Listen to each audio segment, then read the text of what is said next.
শোনো গো দক্ষিণ হাওয়া, প্রেম করেছি আমি, লেগেছে চোখেতে নেশা, দিক ভুলেছি আমি।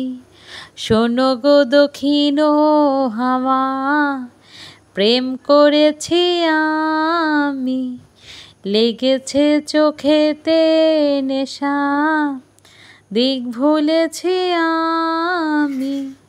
এত চমৎকার পরিবেশ ছিল চারদিকে, এত সুন্দর আবহাওয়া আর দক্ষিণা বাতাস দেখে মানে মনটা আর রইল না। তাই তো শচীন দেব বর্মনের বিখ্যাত শোনো গো দক্ষিণ হাওয়া এই গানটি গাইলাম। যদিও গানটার ইজ্জতের 12টা আমি বাজিয়ে দিয়েছি, সবাইকে বলে দিচ্ছি একটু ক্ষমা সুন্দর দৃষ্টিতে দেখবেন। আমি শিল্পী নই, আমি একেবারেই গান জানি না, কিন্তু মনটার ভেতরে তো অনেক অনেক গান বাজে, কি করব, সে মনের আকুতিটাই আপনাদের কাছে প্রকাশ করলাম। সবাই অনেক অনেক ভালো থাকুন, সাথে রান্নান ব্লগ চ্যানেলের পাশে